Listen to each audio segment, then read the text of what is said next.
बहुत बहुत स्वागत है आपका पढ़ाई करो ऑनलाइन पर। आज की क्लास के माध्यम से देखेंगे। आज की क्लास में हम फाइनली DBRAU यानी डॉक्टर भीमराव अम्बेडकर यूनिवर्सिटी का मैं जो है आगरा का मैं पूरा का पूरा जो है प्रीवियस ईयर का क्वेश्चन पेपर लेके आ चुका हूं। ये जो पेपर है आपका बच्चों, ये फूड एंड न्यूट्रिशन एवं हाइजीन का पूरा क्वेश्चन पेपर है। यही पेपर जो है आपका अगले साल कराया गया था, जैसा कि आपके 2024 की एग्जाम का जो पेपर लगा हुआ है मेरे हिसाब से 8 फरवरी को पेपर लगा हुआ है। इसलिए सभी विद्यार्थी कमेंट भी कर रहे थे कि सर आप प्रीवियस ईयर के पेपर जो है सॉल्व करा दीजिए। इसलिए मैं इसका आज पूरा इसका PDF देखा जाए तो मुझे प्राप्त हो गया है। इसका मैं जो है सोल्यूशन कराने का प्रयास कर रहा हूँ, जो कहीं ना कहीं आप लोग को अपने एग्जाम के लिए बहुत ही महत्वपूर्ण साबित होगा। ये पूरा का पूरा क्वेश्चन पेपर आपका BA BSc BCom आपके सभी में आपके अनिवार्य प्रश्न पत्र के तहत यानी को करिकुलर कोर्स के तहत जो है यही पेपर आपका कराया जाता है। ये पेपर आपका 2023 के एग्जाम का पेपर है। यही पेपर पूछा गया था। इस बार आपके इसमें से बहुत सारे प्रश्न आपको अपने एग्जाम में देखने को मिलेंगे, इसलिए पूरा पेपर आपको देख लेना है। बहुत ही मदद करेगा आपको अपने एग्जाम में अच्छे नंबर दिलाने के लिए।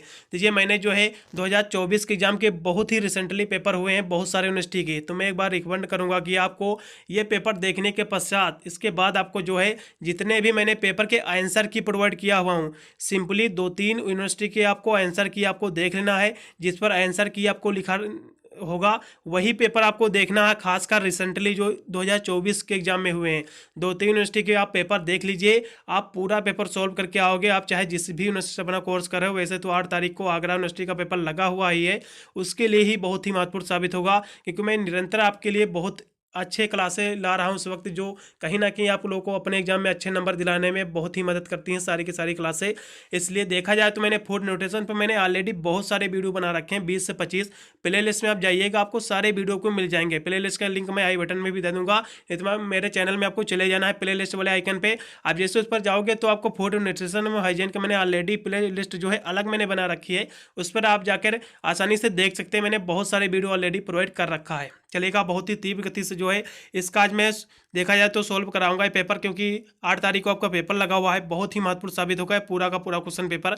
और जिन यूनिवर्सिटी का भी पेपर बाकी है उनके लिए भी बहुत ही महत्वपूर्ण साबित होगा पूरा का पूरा क्वेश्चन पेपर। हम पेपर की बात करें तो फूड न्यूट्रिशन हाइजीन का पेपर है, यानी खाद्य पोषण एवं स्वच्छता का पूरा पेपर है। ये 2 घंटे करने का समय बच्चों पिछले साल मिला हुआ था, इस बार भी 2 ही घंटे करने का समय मिलेगा। 75 नंबर आपका पूरा का पूरा प्रश्न पत्र रहेगा। पेपर जो रहेगा आपका OMR सीट पर रहेगा, पूरा का पूरा जो है ऑब्जेक्टिव टाइप रहेगा। यदि हम पेपर की बात करें तो पहला इसमें आपका क्वेश्चन दिया हुआ है कि गर्भावस्था के दौरान जो है शारीरिक परिवर्तन क्या है। यदि इसकी बात करें तो बिल्कुल गर्भावस्था के दौरान जो शारीरिक परिवर्तन होता है बच्चों, होता है हार्मोन्स में भी परिवर्तन होता है, और परिवहन प्रणाली में भी परिवर्तन होता है, और जो है मेटाबॉलिज्म में भी परिवर्तन रहता है। इसलिए जो है D ऑप्शन एकदम सही रहेगा। उपयुक्त सभी इसमें का राइट विकल्प है। अगला क्वेश्चन आपका दिया कि टीकाकरण है, बिल्कुल ये तो टीकाकरण बच्चों पूछेगा तो ये जो है आर्जित प्रतिरक्षा है। बिल्कुल ये मानव द्वारा जो है टीका बनाया गया, तो जाहिर सी बात है ये आर्जित प्रतिरक्षा ही होगा, प्राकृतिक बिल्कुल भी नहीं हो सकता है। इसलिए इसमें का जो है बी वाला ऑप्शन एकदम सही रहेगा। यदि प्रतिरक्षा के प्रकार पूछेगा तो ये दोनों प्रतिरक्षा के प्रकार हैं, लेकिन टीकाकरण जो है बच्चों वो है केवल आर्जित प्रतिरक्षा। बिल्कुल इसमें का जो है दूसरा विकल्प एकदम सही रहेगा। फिर अगला क्वेश्चन आपका दिया हो कि TAV वैक्सीन जो है is given to protect again which disease, यानी जो आपका TAV जो वैक्सीन है किस रोग के बचाव के लिए लगाया जाता है। यदि हम इसकी बात कर ले तो बच्चों बहुत ही महत्वपूर्ण प्रश्न है।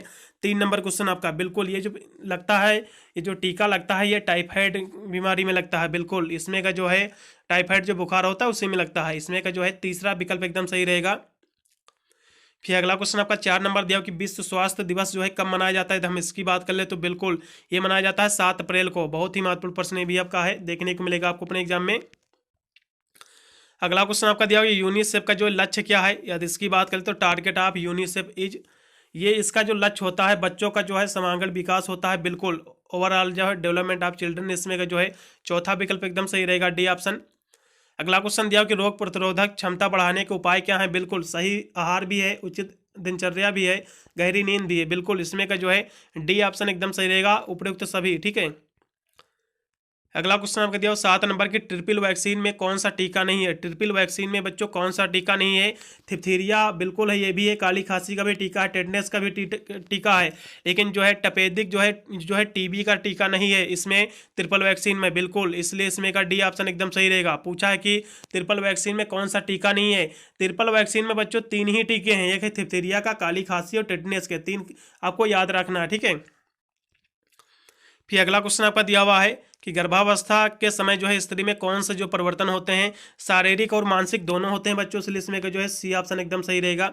अगला क्वेश्चन, माँ का दूध बच्चे के लिए अधिक आवश्यक है क्योंकि उसमें जो है सभी पोषक तत्व उपस्थित रहते हैं, बिल्कुल, और संक्रमण रोग नहीं होते, बिल्कुल ये भी है, और संवेगात्मक विकास भी होता है बच्चे का, बिल्कुल, इसमें का आल अवयव यानी सभी इसमें का विकल्प एकदम सही है। अगला क्वेश्चन दिया कि एड्स के लक्षण क्या है, इसके सिम्टम्स क्या है, हम इसकी बात कर ले तो बिल्कुल वजन में कमी भी है, लंबी अवधि तक हल्का ज्वर रहना, अतिसार की शिकायत, ये सभी हैं, इसलिए इसमें का डी ऑप्शन एकदम सही रहेगा, उपयुक्त सभी। अगला क्वेश्चन दिया कि आहार आयोजन के लाभ क्या है, बिल्कुल, समय का जो है समय और धन की बचत भी है, कार्य का सरलीकरण भी है, और ये दोनों है, इसलिए ए व बी दोनों इसमें के सही रहेंगे। तो ये जो पेपर मैं सॉल्व करा रहा हूँ आगरा यूनिवर्सिटी का है, डॉक्टर भीमराव अम्बेडकर यूनिवर्सिटी आगरा का है, इसलिए जो भी विद्यार्थी देख रहे हो वीडियो को अपने दोस्तों पर भी शेयर कर देना, क्योंकि वे भी देख लें कि अगले साल आपका पेपर कैसा आया हुआ था, बहुत ही मदद करेगा इस बार भी आपको अपने एग्जाम के लिए। और जो विद्यार्थी चैनल पर फर्स्ट टाइम विजिट कर रहे हैं तो निवेदन है वे विद्यार्थी जो है चैनल को सब्सक्राइब जरूर करेंगे, क्योंकि मैं इस चैनल पर BA BSc के ऑल सेमेस्टर के एग्जाम की तैयारी करता हूँ, जिसकी वजह से अपने एग्जाम में जो है आप अच्छे मार्क्स ऑब्टेन कर सकते हैं। अगला क्वेश्चन फिर आपका 12 नंबर दिया कि विटामिन शब्द जो है सबसे पहले किस वैज्ञानिक द्वारा जो है प्रस्तावित किया गया, बिल्कुल फंक द्वारा प्रस्तावित किया गया है। ये बात कर ले कि विटामिन की खोज कब की गई, तो बिल्कुल घबराना नहीं है, 1912 में।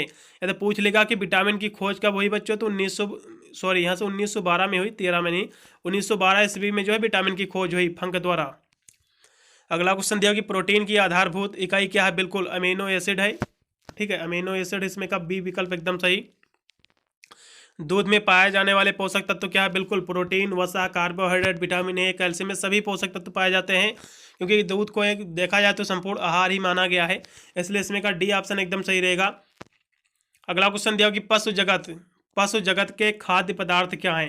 देखिए बच्चों, यहाँ से पशु जगत के खाद्य पदार्थ पूछा है, तो मेरे हिसाब से देखा जाए तो दालें, वनस्पति, ये जो हैं देखा जाए तो ये दोनों जो है वनस्पति जगत के पदार्थ हैं, खाद्य पदार्थ हैं, इसलिए मेरे हिसाब से जो है मांस और अंडा जो है यही पशु जगत के खाद्य पदार्थ माने जाते हैं, इसलिए मेरे हिसाब से तो इसमें का सी ऑप्शन एकदम सही होना चाहिए, ठीक है।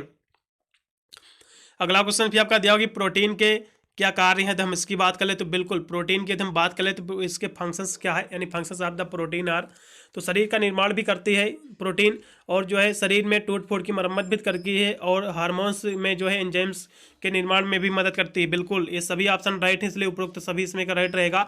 अगला क्वेश्चन भी आपका 17 नंबर दिया हुआ है, जब पेड़ पौधों में प्रकाश संश्लेषण की क्रिया नहीं होती है तो उन्हें किससे एनर्जी मिलती है, किससे ऊर्जा मिलती है, बिल्कुल उन्हें मिलती है हाइड्रोजन से ऊर्जा, बिल्कुल पहला ऑप्शन लगाइएगा, एकदम सही रहेगा, ठीक है।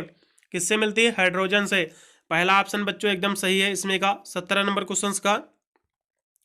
अगला क्वेश्चन भी आप 18 नंबर दिया हो कि एक जटिल कार्बोहाइड्रेट है, बिल्कुल एक जटिल कार्बोहाइड्रेट की बात कर ले तो सेल्यूलोज है, पहला ऑप्शन एकदम सही रहेगा इसमें का। अगला क्वेश्चन दिया कि कार्बोहाइड्रेट का मुख्य कार्य क्या है, बिल्कुल कार्बोहाइड्रेट के हम कार्य की बात कर ले बच्चों, तो कार्बोहाइड्रेट के कार्य जो होता है सबसे इसका जो महत्वपूर्ण कार्य है वो है शरीर को ऊर्जा प्रदान करना, बिल्कुल प्रोड्यूस एनर्जी ऑफ बॉडी, बिल्कुल इसमें का तीसरा विकल्प एकदम सही रहेगा।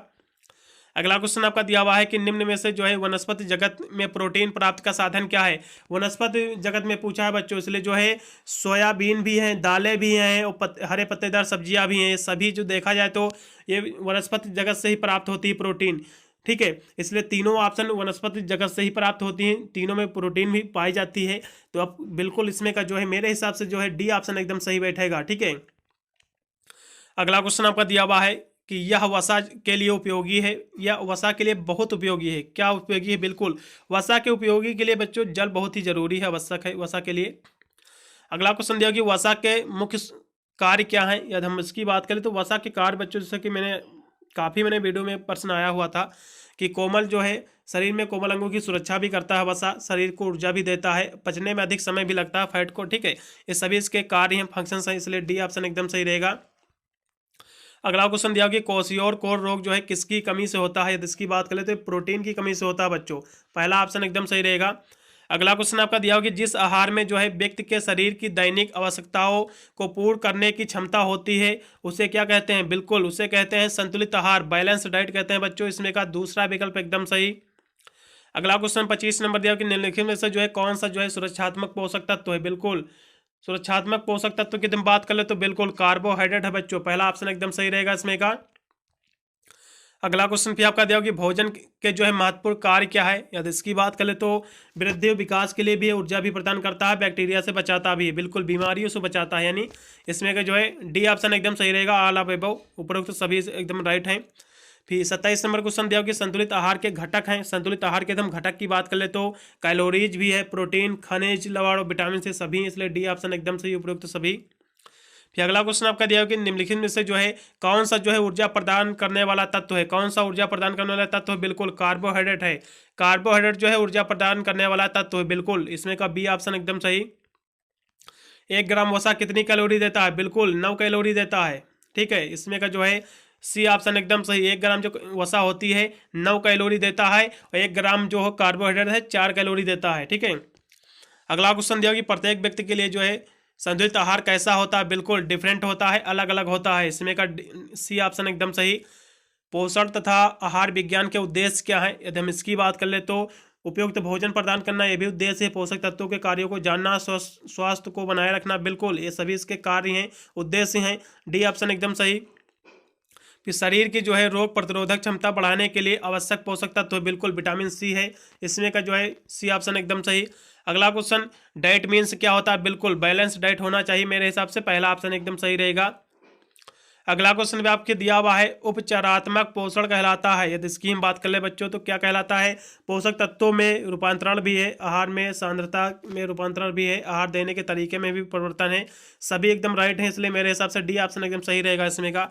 गर्भावस्था के दौरान होने वाले शारीरिक हार्मोन्स क्या है? यदि हम इसकी बात करें तो परिवहन प्रणाली में भी परिवर्तन होता है, जो है मेटाबॉलिज्म में भी परिवर्तन होता है, हार्मोन्स में भी परिवर्तन होता है, इसलिए जो है ये सभी एकदम राइट विकल्प हैं, इसलिए डी ऑप्शन एकदम सही उपरोक्त तो सभी, ठीक है। अगला क्वेश्चन दिया हुआ कि कितने वर्षों को जो है शैशवावस्था माना जाता है? बिल्कुल प्रश्न बहुत ही महत्वपूर्ण पूछा गया है। शैशवावस्था जो है कितने वर्षों तक माना जाता है? बिल्कुल बहुत ही महत्वपूर्ण प्रश्न देखने को मिलेगा। यदि हम 36 नंबर क्वेश्चन की हम बात कर ले तो इसकी बात करें तो ये जो माना जाता है बच्चों जन्म से जो है 6 वर्ष तक जो है शैशवावस्था मानी जाती है, जन्म से 6 वर्षों तक, इसमें का जो है डी ऑप्शन लगाइएगा एकदम सही रहेगा, जन्म से 6 वर्ष तक, ठीक है। फिर 6 माह तक के बच्चों को दिया जाने वाला आवश्यक है, यानी 6 माह तक के बच्चे को क्या दिया जाना आवश्यक है? बिल्कुल माँ का दूध एकदम राइट रहेगा, पहला ऑप्शन एकदम सही। अगला क्वेश्चन दिया हुआ कि शिशु की जो है प्रोटीन प्रौढ़ व्यक्ति की तुलना में कैसा होता है? बिल्कुल कम होती है प्रोटीन, बिल्कुल पहला ऑप्शन एकदम सही रहेगा। किस उम्र के बाद जो है बच्चा ठोस आहार खा सकता है? बिल्कुल 6 महीने के बाद जो है आप शुरू कर सकते हैं, ठीक है। अगला क्वेश्चन आपका दिया कि गर्भवती महिलाओं को कितना जो है विटामिन सी दिया जाना चाहिए? यदि हम इसकी बात करें तो 80 mg दिया जाना चाहिए, मिलीग्राम, 80 मिलीग्राम, ठीक है बच्चों। इसका जो है सी ऑप्शन एकदम सही रहेगा 40 नंबर क्वेश्चन का। अगला क्वेश्चन दिया कि पोषक तत्व जो दूध में नहीं पाया जाता। देखिए वैसे तो दूध को जो है संपूर्ण आहार कहा गया है, लेकिन ऐसा कौन सा तत्व जो दूध में बिल्कुल भी नहीं पाया जाता? बिल्कुल विटामिन सी जो है बच्चों ये दूध में नहीं पाया जाता है, और प्रोटीन, कैल्शियम, विटामिन ए प्रचुर मात्रा में पाया जाता है, क्योंकि दूध को संपूर्ण आहार ही कहा गया है। केवल विटामिन सी को छोड़कर ये बिल्कुल भी नहीं पाई जाती है दूध में, ठीक है। अगला क्वेश्चन कि विटामिन ए प्राप्ति का अच्छा साधन क्या है? बिल्कुल पपीता में भी विटामिन ए पाया जाता है, कहीं ना कहीं देखा जाए, पालक में भी होता है, गाजर में भी होता है, इसलिए मेरे हिसाब से देखा जाए तो प्राप्ति के साधन पूछा है तो पालक में भी विटामिन ए का अच्छा सोर्स माना गया है, इसलिए जो है आप लगाइएगा उपरोक्त तो सभी इसमें का राइट रहेगा 42 नंबर क्वेश्चन का, ठीक है। फिर अगला क्वेश्चन आपका दिया हुआ है ये प्राप्ति के साधन बच्चों पूछा है। यदि सोर्स मेन सोर्स पूछता तो आप गाजर लगा सकते थे, लेकिन यहाँ से प्राप्ति के साधन पूछा तो पपीता में भी विटामिन ए होता है, गाजर में भी होता है, पालक में भी पाया जाता है, इसलिए डी ऑप्शन सही रहेगा। अगला क्वेश्चन दिया कि विटामिन B1 की कमी से मनुष्य में कौन सा रोग होता है? यदि हम इसकी बात करें तो बेरी रोग होता है, पहला ऑप्शन एकदम सही रहेगा। अगला क्वेश्चन दिया कि रिकेट्स नामक रोग किस विटामिन की कमी से होता है? रिकेट्स जो बच्चों होता है ये विटामिन डी की कमी से होता है। किससे होता है? विटामिन डी की कमी से, इसमें का जो है बी ऑप्शन एकदम सही। अगला क्वेश्चन दिया कि विटामिन ए जो है सबसे अधिक जो है किसमें मिलता है? यदि हम इसकी बात करें तो विटामिन ए सबसे अधिक जो है सबसे जो है मेन सोर्स क्या है विटामिन ए का? यदि हम इसकी बात करें तो अनाज में पाया जाता है, फिर दाल या फिर सोयाबीन या फिर कॉड लीवर ऑयल, तो इसमें के कौन सा विकल्प सही रहेगा बच्चों? बिल्कुल कॉड लीवर ऑयल में, ये जो है ये मछली का तेल है, ठीक है। मछली के तेल में, वैसे भी मछली में जो है विटामिन ए का अच्छा सोर्स माना गया है, ठीक है। मांसाहारी सोर्स जो है देखा जाए सोर्स में, तो यदि इसकी बात कर ले तो डी ऑप्शन एकदम सही रहेगा, कोड लीवर ऑयल। ठीक है, ये मछली के जिगर का तेल है।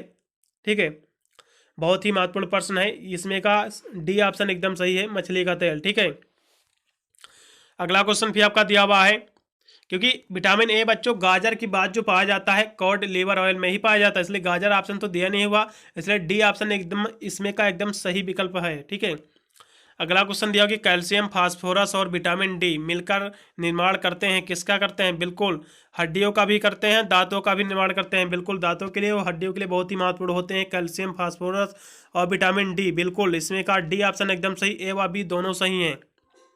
अगला क्वेश्चन दिया कि नियासिन की कमी से कौन सा रोग होता है? बिल्कुल पेलग्रा होता है, पहला ऑप्शन एकदम सही। फिर स्वस्थ प्रौढ़ व्यक्ति के शरीर में जो है प्रतिदिन कितना कैल्शियम आवश्यकता होती, कितने कैल्शियम की? अगर हम इसकी बात करें तो एक प्रौढ़ व्यक्ति यानी एक एडल्ट पर्सन को तो बच्चों है देखा जाए तो 1000 मिलीग्राम की आवश्यकता होती है, 1 ग्राम मिलीग्राम की। तो इसमें से कोई भी जो है ऑप्शन मेरे को सही नहीं लग रहा है, इसलिए मैं कोई भी ऑप्शन नहीं कोड करूँगा। ठीक है, मेरे हिसाब से एक प्रौढ़ व्यक्ति को जो है 1000 mg की आवश्यकता होती है, 1000 की। ठीक है, चलिएगा, ये प्रश्न छोड़े देना, किसी को सही उत्तर पता है तो कमेंट कर सकता है, वैसे तो 1000 mg ही आवश्यकता होती है। अगले प्रश्न में पढ़ेंगे कि विटामिन सी जो है निम्नलिखित में से जो है किसमें पाया जाता है? यदि हम इसकी बात करें तो विटामिन सी बच्चों जो है नींबू में भी पाया जाता है, संतरा हो गया, अमरूद हो गया, ये सभी में विटामिन सी पाया जाता है, इसलिए उपरोक्त तो सभी इसमें का राइट रहेगा, डी ऑप्शन एकदम सही। अगला क्वेश्चन कि कैल्शियम का मुख्य सोर्स क्या है, मुख्य स्रोत क्या है? बिल्कुल कैल्शियम का मुख्य स्रोत क्या है? दूध है, पहला ऑप्शन एकदम सही। फिर अगला क्वेश्चन आपका दिया हुआ है 51 नंबर की, आयरन जो है प्रचुर मात्रा में किसमें मिलता है? हम इसकी बात कर ले तो हरे पत्तेदार सब्जियों में, या फिर अंकुरित बीज में, फिर भुने चना में, या फिर उपरोक्त सभी में। बिल्कुल इसमें का जो है हरे पत्तेदार सब्जियों में ज़्यादातर मिलता है प्रचुर मात्रा में, इसलिए पहला ऑप्शन लगाइएगा, एकदम सही रहेगा।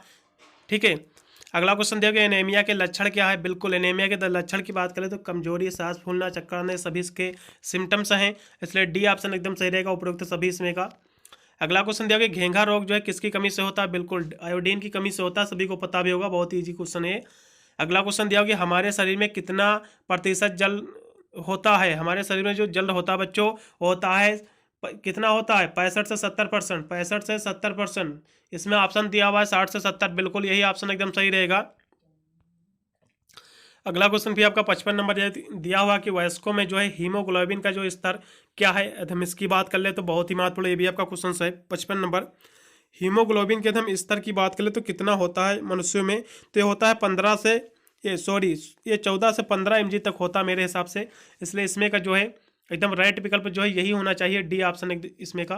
ठीक है, अगला क्वेश्चन कि हमारी दृष्टि के लिए कौन सा जो विटामिन आवश्यक होता है? यदि इसकी बात करें तो विटामिन ए, नेत्र ज्योति के लिए विटामिन ए ही जरूरी रहता है, इसमें का सी ऑप्शन एकदम सही। कौन सा विटामिन जल में घुलनशील है? यदि हम यहाँ से थोड़ा चर्चा करेंगे जल में घुलनशील विटामिन की, क्योंकि ये क्वेश्चन बिल्कुल आपको अपने एग्जाम में देखने को मिलेगा। तो यहाँ से जल में घुलनशील विटामिन से पूछा गया है, तो जल में घुलनशील बच्चों विटामिन जो है बी व सी, केवल 2 विटामिन आपको याद रखना है। ये जो 2 विटामिन हैं ये जल में घुलनशील हैं केवल, और कोई भी विटामिन जल में घुलनशील नहीं है। बी और सी 2 केवल विटामिन जो हैं जल में घुलनशील है, तो ऑप्शन देखिएगा आपका पहला ऑप्शन एकदम सही लग रहा है। और विटामिन जो और आपकी दी हुई हैं, विटामिन ई आपकी दी के दी हुई हैं, ये जो है ये वसा में घुलनशील है, इसलिए जल में पूछा है तो केवल बी व सी होते हैं, इसलिए पहला ऑप्शन एकदम सही रहेगा इसमें का। फिर अगला क्वेश्चन आपका 58 नंबर दिया हुआ कि विटामिन B1 की कमी से कौन सा रोग होता है? बिल्कुल बेरी बेरी होता है, सभी को पता होगा, इसमें का बी ऑप्शन एकदम सही। अगला क्वेश्चन फिर आपका दिया कौन सा जो है विटामिन वसा में घुलनशील है? एकदम इसकी बात करें तो वसा में घुलनशील, अभी मैंने प्रश्न बोला था कि वहां से जल में घुलनशील पूछा था, जल में घुलनशील मैंने जो है बी व सी विटामिन बताए, 2 ही विटामिन जल में घुलनशील है, लेकिन यहाँ से जो है पूछा गया है वसा में घुलनशील विटामिन। तो अब वसा में कौन कौन सी विटामिन घुलनशील होती हैं ये भी देखते चलेंगे, हम बताते चलेंगे आपको, जिससे आपको कोई भी कन्फ्यूजन ना हो आपको अपने दिमाग में। तो वसा में जो घुलनशील बच्चों विटामिन है, पहला विटामिन ए आपका हो गया, और कौन सा विटामिन है? बिल्कुल ई हो गया, विटामिन ई आपका हो गया, विटामिन डी हो गया आपका, विटामिन के, ये 4 विटामिन जो हैं ये है वसा में घुलनशील, फैट में घुलनशील। ठीक है, ए ई डी के ये जो है 4 विटामिन जो है वसा में घुलनशील है। तो ऑप्शन आप देखिएगा कौन कौन सा है, तो पहला ऑप्शन एकदम सही आपको लग रहा होगा, पहला ऑप्शन एकदम सही रहेगा। और बी व सी ये तो भैया अभी मैंने बोला जल में घुलनशील है, बी व सी इसके कम्प्लेक्स भी हैं उसी में घुलनशील, तो पहला ऑप्शन एकदम सही रहेगा, पहला लगाइएगा। अगला क्वेश्चन दिया कि कार्बोहाइड्रेट की जो है आधारभूत इकाई क्या है? बिल्कुल अमीनो एसिड है, मेरे हिसाब से होना चाहिए। नहीं, इसमें कार्बोहाइड्रेट की आधारभूत इकाई पूछा है, बिल्कुल ग्लूकोज रहेगी बच्चों। 60 नंबर क्वेश्चन का जो है आप पहला ऑप्शन लगाइएगा, एकदम सही रहेगा ग्लूकोज, पहला ऑप्शन एकदम सही है। अगला क्वेश्चन फिर आपका दिया होगा 1 ग्राम कार्बोहाइड्रेट कितनी कैलोरी देता है? अभी मैंने 1 ग्राम वसा जो होती है 9 कैलोरी देता है, 1 ग्राम कार्बोहाइड्रेट जो होता है 4 कैलोरी देता है, बिल्कुल इसमें का सी ऑप्शन एकदम सही। मोटापे का कारण क्या है? बिल्कुल वंशानुक्रम भी है, व्यायाम की कमी भी है और वसा युक्त जो है पदार्थ का अधिक सेवन भी है, इसलिए डी ऑप्शन एकदम सही रहेगा उपयुक्त सभी। अगला क्वेश्चन भी आपका 63 नंबर दिया हुआ कि उत्तरा प्रौढ़ अवस्था में जो है कौन सी बीमारी जो है कैल्शियम की कमी से होती है?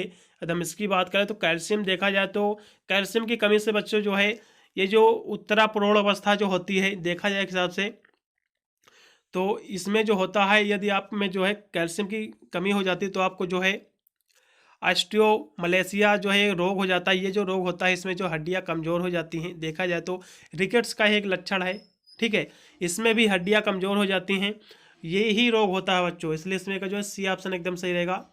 बहुत ही नाजुक हो जाती हैं हड्डियाँ, इसमें का सी ऑप्शन एकदम सही रहेगा ऑस्टियोमलेशिया, ठीक है। अगला क्वेश्चन फिर आपका दिया हुआ 64 नंबर की आहार आयोजन को प्रभावित करने वाले तत्व कौन से हैं? तो इसकी बात करें तो आयु, लिंग हो गया, मौसम का व्यवसाय, मौसम तथा व्यवसाय भी हो गया, पारिवारिक आय तथा भोज्य की पसंद, बिल्कुल ये सभी जो हैं आहार आयोजन को प्रभावित करते हैं, इसलिए डी ऑप्शन एकदम सही रहेगा उपयुक्त सभी इसमें का राइट ही हैं। वसा की कमी से कौन सा रोग होता है? बिल्कुल फाइनोडर्मा होता है, त्वचा संबंधी रोग होते हैं, इसलिए सी ऑप्शन एकदम सही रहेगा। अगला क्वेश्चन भी आपका दिया हुआ 66 नंबर कि निम्नलिखित में से जो है कुपोषण का कारण नहीं है, कुपोषण का कारण नहीं है शिक्षा की कमी, गरीबी देखा जाए और पौष्टिक आहार की कमी, ये जो है कुपोषण के कारण है, लेकिन शहरीकरण भैया, ये शहरीकरण क्या है? ये कुपोषण का कारण तो बिल्कुल हो ही नहीं सकता है, इसलिए पहला ऑप्शन लगाइएगा। अगला क्वेश्चन दिया कि अल्प पोषण के कारण क्या है? अल्प पोषण बिल्कुल अपर्याप्त भोजन भी है, पोषक तत्वों की कमी भी है, एवं अभी दोनों एकदम सही हैं बच्चों। अगला क्वेश्चन दिया हुआ है कि सामान्य रक्त शर्करा स्तर कितना माना जाता है? यदि हम इसकी बात करें तो 80 से 100 mg माना जाता है, इसमें का जो है बी ऑप्शन एकदम सही रहेगा। अगला क्वेश्चन दिया हुआ कि शरीर में जो है शरीर के रक्त को शुद्ध करती है, ऑक्सीजन करती है शरीर के रक्त को शुद्ध, बिल्कुल पहला ऑप्शन एकदम सही। अगला क्वेश्चन भी ये दिया हुआ है कि हमारे शरीर में द्रव्यों की मात्रा को संतुलित रखता है, बिल्कुल वाटर रखता है, जल रखता है मेंटेन, बिल्कुल बी ऑप्शन एकदम सही। अगला क्वेश्चन दिया कि दूषित जल से फैलने वाली बीमारी है, हम इसकी बात कर ले तो दूषित जल से जो फैलता है बच्चों वो फैलता है हैजा फैलता है, सभी को पता भी होगा, कॉलरा फैलता है, सी ऑप्शन एकदम सही रहेगा 71 नंबर क्वेश्चन का। फिर अगला क्वेश्चन आपका दिया हुआ 72 नंबर की विटामिन B1 की अधिक मात्रा पाई जाती है, विटामिन B1 की अधिक मात्रा किस में पाई जाती है? यदि हम इसकी बात करें तो अनाजों में पाई जाती है बच्चों, इसका जो है अंकुरित अनाजों में, इसमें का जो है बी ऑप्शन एकदम सही रहेगा, ठीक है। अगला क्वेश्चन कि रक्त के स्कंदन के लिए कौन सा विटामिन आवश्यक होता है? बिल्कुल विटामिन के आवश्यक होता है, डी ऑप्शन एकदम सही रहेगा बच्चों।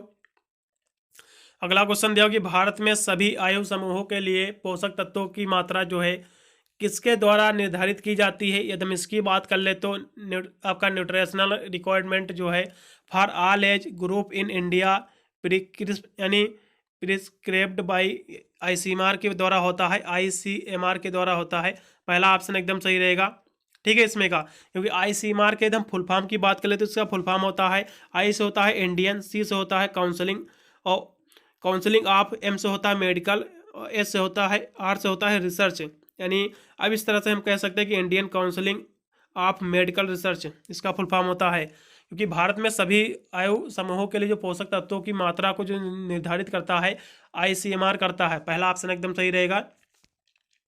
अगला क्वेश्चन फिर आपका दिया कि राष्ट्रीय पोषण सप्ताह मनाया जाता है, बिल्कुल ये जो है सितंबर में मनाया जाता है, जो सप्ताह इसका होता है 1 से 7 सितंबर जो होता है ये पोषण का सप्ताह होता है। ये भी पूछ लेता कि पोषण का माह किसे कहा जाता है तो सितंबर ही रहता है बच्चों, बिल्कुल भी कंफ्यूज नहीं होना है, क्वेश्चन किसी भी प्रकार से पूछा जा सकता है। फिर BCG का टीका जो है किसकी रोकथाम के लिए लगता है? बिल्कुल ट्यूबरकुलोसिस के लिए लगता है, TB के लिए लगता है, इसका बी ऑप्शन एकदम सही रहेगा 76 नंबर क्वेश्चन का। अगला क्वेश्चन आपका दिया हुआ है कि इंसुलिन हार्मोन किस बीमारी में प्रयोग किया जाता है? इंसुलिन हार्मोन किस बीमारी में प्रयोग किया जाता है? यदि हम इसकी बात कर ले तो बिल्कुल डायबिटीज में किया जाता है, इसका जो है देखा जाए तो बी ऑप्शन एकदम सही रहेगा। 77 नंबर क्वेश्चन की, डायबिटीज यानी मधुमेह कुपोषण के कारण क्या है? बिल्कुल अपर्याप्त आहार, प्रोटीन और कैलोरी की कमी, बिल्कुल विटामिन की भी कमी, ये सभी इसके कुपोषण के कारण ही, इसलिए डी ऑप्शन एकदम सही रहेगा इसमें का। अगला क्वेश्चन दिया कि शरीर में जो है सुसंगठित व सुविकसित होना किसकी पहचान है? बिल्कुल पर्याप्त व अच्छा पोषण की, बिल्कुल इसमें का जो है बी ऑप्शन एकदम सही रहेगा। अगला क्वेश्चन दिया कि स्वास्थ्य के लिए उत्तरदायी घटक क्या है? बिल्कुल व्यक्ति भी है और जो है देखा जाए तो प्रशासन भी है और सरकार भी है, इसलिए जो है डी ऑप्शन एकदम सही रहेगा। ये उपरोक्त सभी इसमें का राइट विकल्प है बच्चों। अगला क्वेश्चन भी दिया आपका, सामुदायिक स्वास्थ्य केंद्र जो है खोले जाते हैं किस स्तर पर खोले जाते हैं? तो देखा जाए हिसाब से तो ग्राम स्तर पर ही खोले जाने चाहिए, लेकिन न्याय पंचायत सभी गाँव में तो हो नहीं सकते हैं सामुदायिक स्वास्थ्य केंद्र, तो मेरे हिसाब से देखा जाए तो पंचायत स्तर पर होने चाहिए। ठीक है, न्याय पंचायत स्तर पर होने चाहिए, इसमें बी ऑप्शन एकदम सही होगा। फिर संक्रमण रोग होते हैं किसके द्वारा होते हैं? अगर हम इसकी बात कर ले तो बिल्कुल संक्रमण रोग जो बच्चों होते हैं, ये 82 नंबर आपका क्वेश्चन दिया हुआ है। संक्रमण रोग होता है वायु द्वारा फैलने से भी होता है, जल द्वारा भी होता है, संपर्क में आने से भी होता है संक्रमण रोग, बिल्कुल इनमें से सभी के द्वारा फैलने से होता है। डी ऑप्शन एकदम सही रहेगा, उपरोक्त सभी इसमें के। ठीक है, अगला क्वेश्चन दिया कि शरीर की जो है रोगों से संघर्ष करने की क्षमता को क्या कहते हैं? बिल्कुल इम्यूनिटी कहते हैं, रोग प्रतिरोधक क्षमता कहते हैं, बिल्कुल बी ऑप्शन एकदम सही। परिवार के सदस्यों के अच्छे स्वास्थ्य के लिए आवश्यक है, क्या आवश्यक है? बिल्कुल उचित देखभाल भी है, उचित पोषण भी है, उचित पोषण तत्व भी हैं, बिल्कुल इसमें का डी ऑप्शन एकदम सही रहेगा।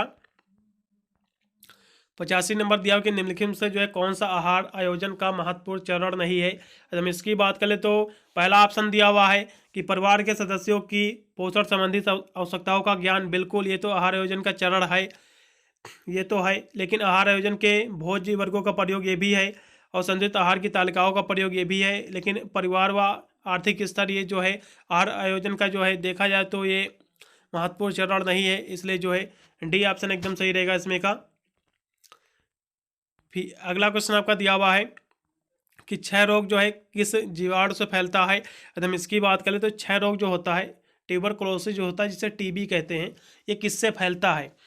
तो हम यदि इसकी बात करें तो ये जो फैलता है बच्चों, ये फैलता है माइक्रोबैक्टीरियम ट्यूबरकुलोसिस नामक जीवाणु से फैलता है, जिसे हम जो है एक दूसरे नाम से भी जानते हैं, यानी ट्यूबरकुलोसिस देखा जाए तो mycobacterium tuberculosis also known as Koch bacillus, अब इसको बैसिलस के भी नाम से जाना जाता है माइक्रोबैक्टीरियम ट्यूबरकुलोसिस को, इसलिए बैसिलस इसमें का जो विकल्प दिया हुआ बच्चों एकदम सही रहेगा, बी ऑप्शन एकदम राइट है। इसका मैंने काफ़ी अध्ययन भी किया हुआ हूँ, इसमें का बैसिलस ही ऑप्शन एकदम राइट रहेगा। ठीक है, अगला क्वेश्चन आपका दिया हो कि टाइफाइड जो है फैलाने वाला जीवाणु है, यदि इसकी बात करें तो ये फैलता है सेलेनामा टाइफी से, बिल्कुल इसमें का जो बी ऑप्शन एकदम सही रहेगा। ठीक है, आपका सल्नो जो आपका दिया हुआ है सल्मोनेला टाइफी जो दिया हुआ है, यही एकदम ऑप्शन सही है, बी ऑप्शन एकदम राइट है। फिर खसरा रोग जो है मुख्य रूप से होता है, खसरा रोग जो होता है बच्चों ये होता है बूढ़ों में, ओल्ड पीपल में होता है, इसका जो है बी ऑप्शन एकदम सही रहेगा। मक्खी द्वारा फैलता है, बिल्कुल हैजा फैलता है, लगाइएगा सी ऑप्शन एकदम सही। अगला क्वेश्चन देखो कि राष्ट्रीय पोषण मिशन जो है किसके लिए चलाया गया है? यदि इसकी बात करें तो 1 से लेकर देखा जाए जन्म से 6 वर्ष तक बच्चों के लिए भी चलाया गया है, गर्भवती एवं धात्री जो है माताओं के लिए भी चलाया गया है, इसलिए उपरोक्त दोनों एकदम सही हैं, इसलिए सी ऑप्शन एकदम राइट है। मधुमेह रोग के लक्षण क्या है? बिल्कुल बहुमूत्रता भी, अधिक प्यास भी है, भूख में वृद्धि, सभी इसके लक्षण हैं, सिम्टम्स हैं डायबिटीज के, इसलिए डी ऑप्शन एकदम सही रहेगा। अगला क्वेश्चन दिया हुआ 92 नंबर के निम्नलिखित से जो है कौन सा जो है उच्च रक्तचाप के कारण है? यदि हम इसकी बात कर ले तो आयु एवं मोटापा भी है, वंशानुक्रम, शारीरिक व्यायाम की कमी भी है, मानसिक तनाव और क्रोध भी है, इसलिए डी ऑप्शन एकदम सही रहेगा। ये सभी जो हैं देखा जाए तो हाई ब्लड प्रेशर के सिम्टम्स ही हैं, सिम्टम्स नहीं आप इसको काजेस कह सकते हैं, उसके कारण आप कह सकते हैं, डी ऑप्शन एकदम सही रहेगा। कि शरीर के किस स्थिति में जो है शरीर का भार जो है आवश्यकता से 20 गुना बढ़ जाता है? बिल्कुल मोटापा में बढ़ जाता है, ओबेसिटी में बढ़ जाता है, पहला ऑप्शन एकदम सही रहेगा।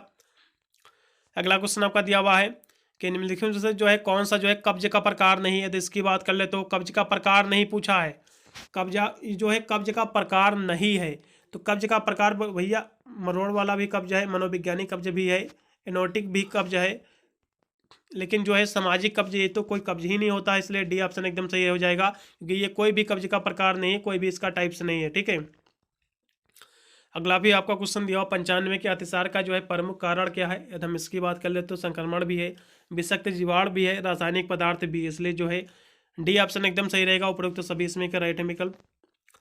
अगला क्वेश्चन भी आपका दिया हो कि तीव्र ज्वर किस रोग से होता है, तो इसकी बात कर ले। तीव्र ज्वर जो होता है, जो तेज बुखार जो होता है, ये किस रोग से होता है। तो बच्चों ये देखा जाए तो डेंगू में सबसे ज़्यादा तीव्र ज्वर होता है। उसकी बाद यदि हम किसी रोग की यदि हम बात कर ले तो वो होता है निमोनिया। तो निमोनिया में भी जो है तीव्र ज्वर होता है, इसलिए इसमें का जो है सी ऑप्शन एकदम सही रहेगा। ठीक है, जुकाम वगैरह में तो एक कॉमन सब रहता है, कोई ज़्यादा तीव्र नहीं रहता है। ठीक है, इसलिए इसमें का जो है निमोनिया एकदम सही रहेगा, विकल्प सी ऑप्शन एकदम राइट है।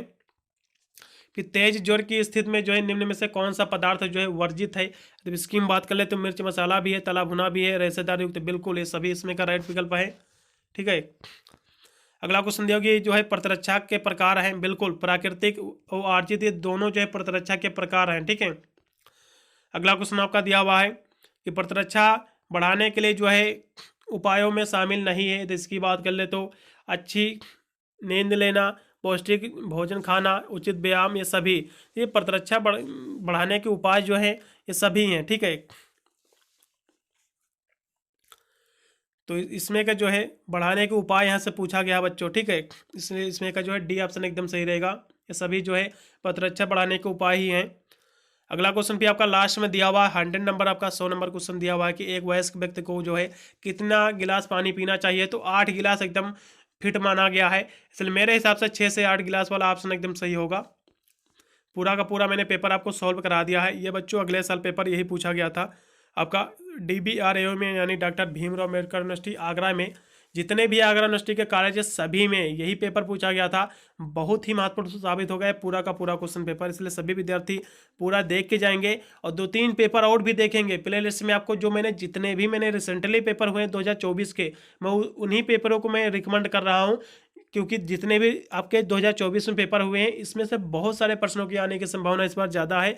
इसलिए ये पेपर देखने के पश्चात यदि आपके पास समय बचता है तो आप 2-3 पेपर आंसर की वाले आप जरूर देख लेना, बहुत ही महत्वपूर्ण साबित होंगे वे भी अपने एग्जाम के लिए। मिलता हूँ वीडियो के लिए, तब तक सभी को thank you watching this video.